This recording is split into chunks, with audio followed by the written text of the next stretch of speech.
Dari kesedihan Jalaluddin Rumi, penari sufi kini banjir job di Ramadan. Bagaimana sejarah?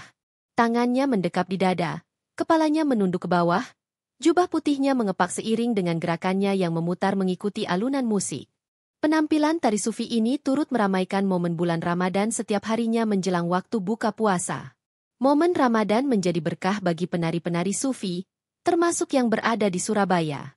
Mereka mengisi beberapa lokasi, termasuk hotel di Surabaya dan kebanyakan untuk event ngabuburit. Berbeda dengan bulan Ramadan tahun lalu, penari sufi di Surabaya hanya tampil di 2 atau 3 titik. Saking banyaknya tampilan job, penari sufi mengaku sampai kewalahan. Sebab, penari sufi di Surabaya yang tergabung dalam komunitas Rumah Cinta dan Kedai El Rumi yang jumlahnya cukup terbatas. Kebanyakan, pihak yang mengundang penari sufi untuk tampil di hotel-hotel berbintang di Surabaya. Penampilan mereka disuguhkan untuk pemanis sebelum buka puasa. Intinya, tarian sufi berbarengan dengan acara-acara Islami. Walaupun sebenarnya tarian sufi bukan hanya dinikmati kalangan Muslim saja. Di hari-hari biasanya, mereka kerap tampil di acara pernikahan, pengajian, shalawat, dan sebagainya. Jika ada orang yang berpuasa, para penari sufi merasa bangga saat mengiringinya karena tarian ini mengungkapkan rasa sukacita. Gerakannya yang berputar-putar tanpa henti tersebut merupakan bagian dari tawaf yang dilakukan dengan penuh kehusyukan. Sehingga, mereka tidak mengenal pusing meski harus berputar selama 30 menit lebih. Ketika berputar-putar, penari sufi seperti menaiki bus. Orang di luar bisa melihat kalau bus berjalan, tapi orang yang di dalam bus duduk tenang. Tidak ada ritual khusus bagi penari sufi, seperti puasa atau semacamnya sebelum tampil. Ritualnya, penari sufi menghadirkan orang-orang yang mereka cintai di dalam hati, seperti orang tua dan guru. Tari sufi sendiri dibawakan oleh penarinya dengan gerakan berputar tanpa henti. Ini erat kaitannya dengan pemikiran Islam yang sufistik.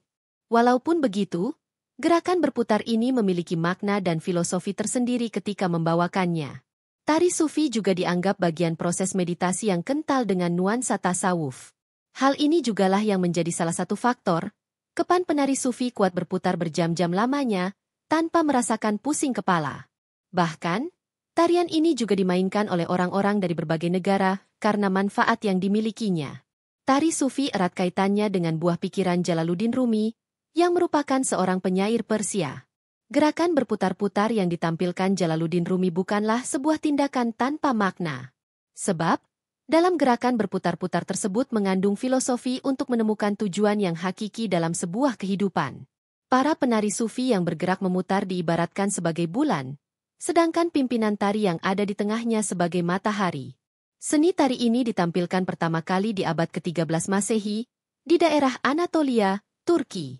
Penampilan para penari tersebut juga cukup misterius, karena awal mula munculnya tari sufi ini karena hal yang memilukan, yakni berkaitan dengan kehilangan dan masalah cinta. Secara historis, jenis tari ini awalnya memang terjadi setelah meninggalnya guru spiritual Jalaluddin Rumi, yakni Syamsuddin Tabriz. Disebabkan besarnya rasa kehilangan tersebut, kemudian Jalaluddin Rumi pun menumpahkannya dalam bentuk tarian berputar-putar. Dari situlah selanjutnya, Rumi menjadi sadar jika manusia adalah makhluk yang fana.